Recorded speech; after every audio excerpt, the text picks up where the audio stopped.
What is up, guys? I do hope you're well. My name is Mark, and today we're covering some more r/am I the butthole.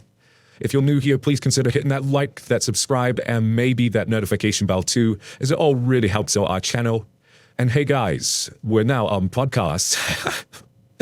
So you can take me with you wherever you want to go. Run a whole selection of different podcasts from Anchor to Breaker, Overcast, Pocket Cast, and of course, Spotify. So if you fancy, if you're going for a run or whatever, just put me in your pocket. It's always appreciated if you watch it here first, because I make nothing but podcasts.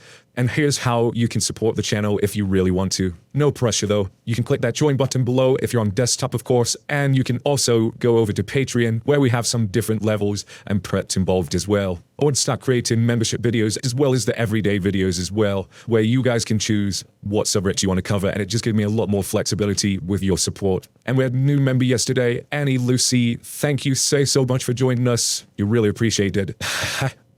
And with that being said, let's get into today's stories. Much love, guys. Our first story comes from By the Twin Moons. Am I the answer for making customers that stiff me on the tip my last priority?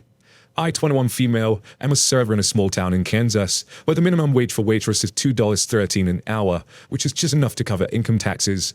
Due to that, all of my income and most of the servers in the state is comprised of tips.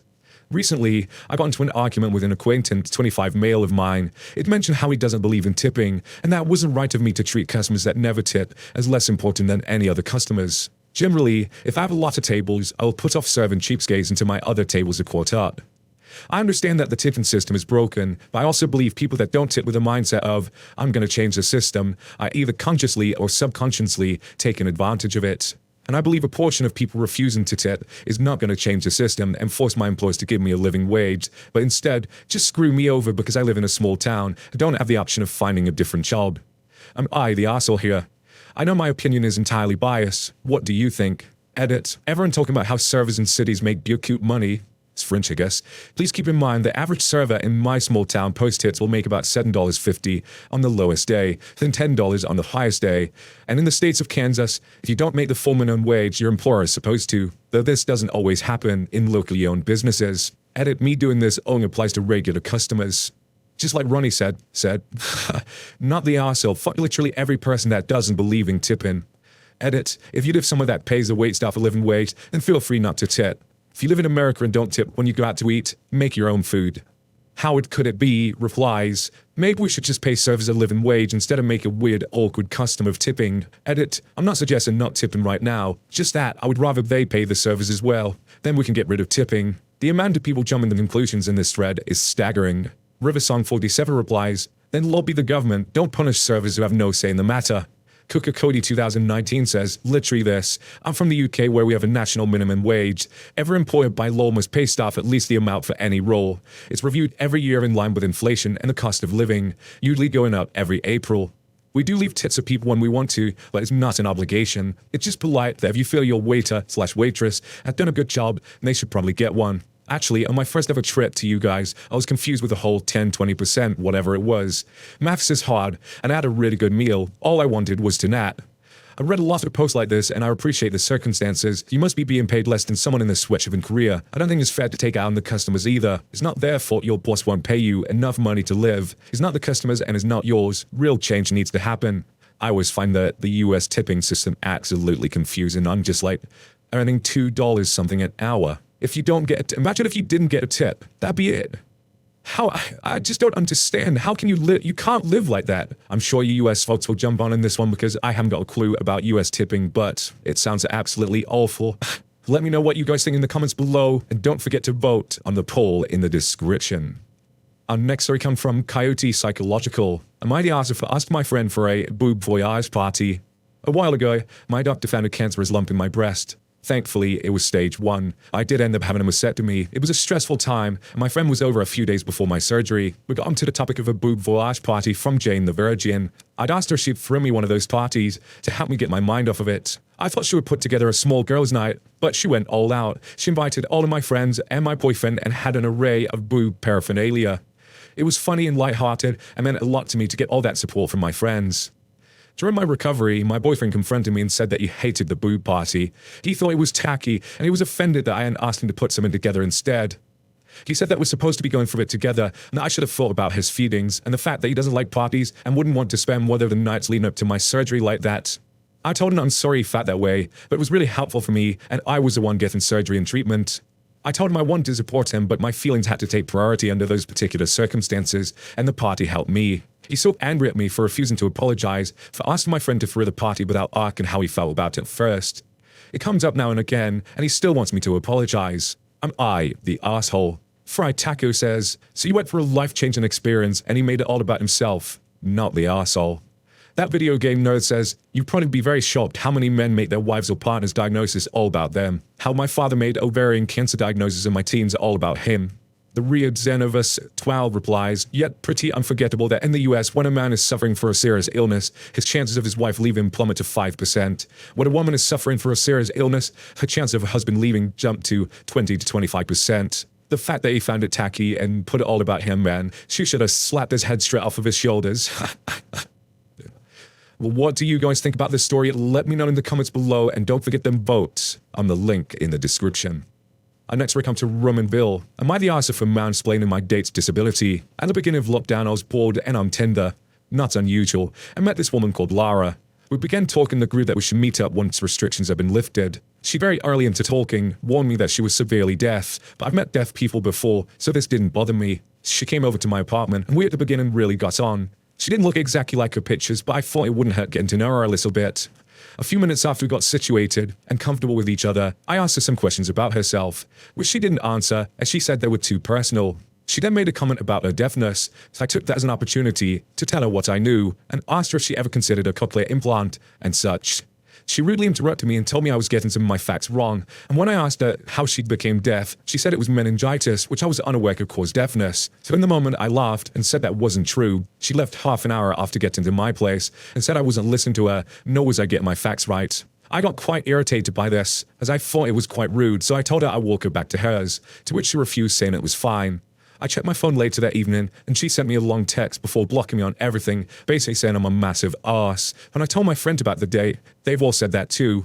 Am I the asshole? Straight into the comments from Multi-Phased. You're the asshole. You asked a deaf person how she became deaf, and then laughed at her and called her a liar because of your own lack of knowledge about the situation.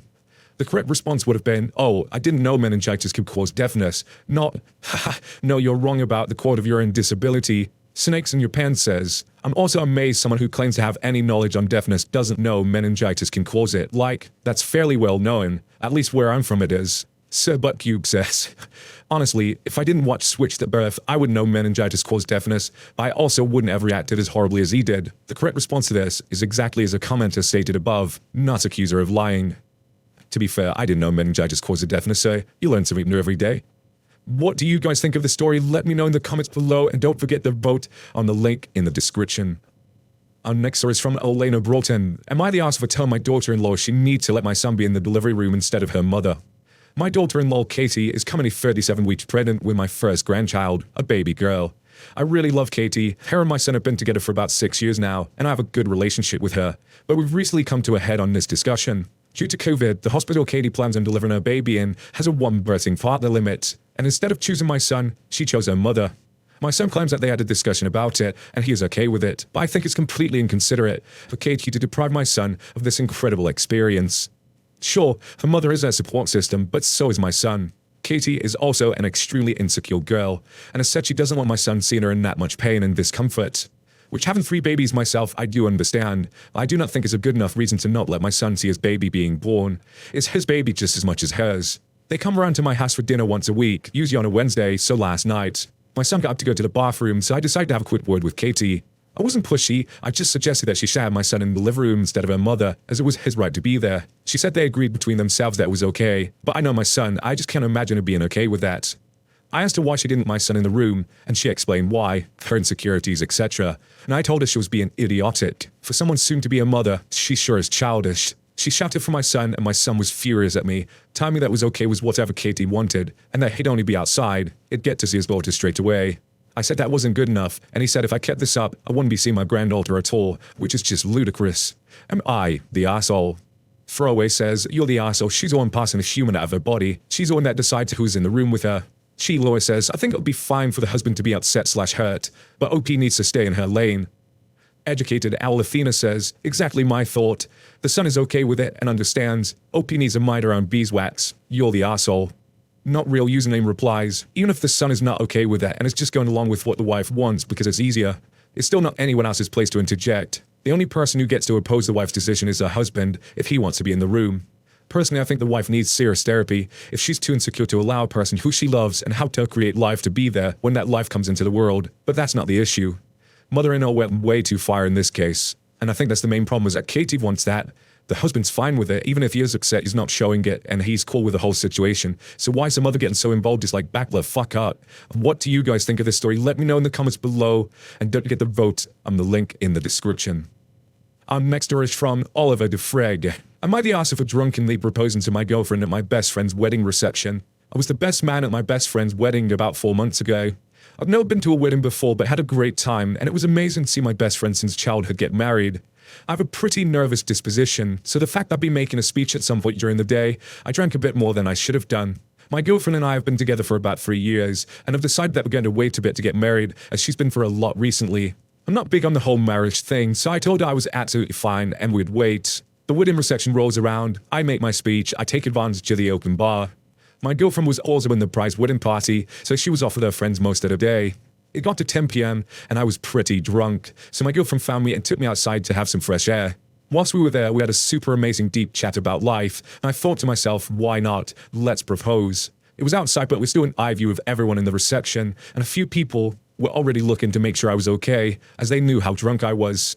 I proposed expecting her to be overjoyed, but instead she started crying and ran inside. My best friend came over and asked me what the fuck I thought I was doing, proposing at his wedding, and his new wife was pissed because instead of enjoying her wedding, she was now having to console my girlfriend, who was pissed off that I'd even forced to propose him while I was drunk. My girlfriend decided we need to take a break. The majority of my friends aren't speaking to me, but I was drunk and I do love my girlfriend. Am I the asshole? I kinda like how he says he had a super deep conversation in the middle, yet he was pissed up.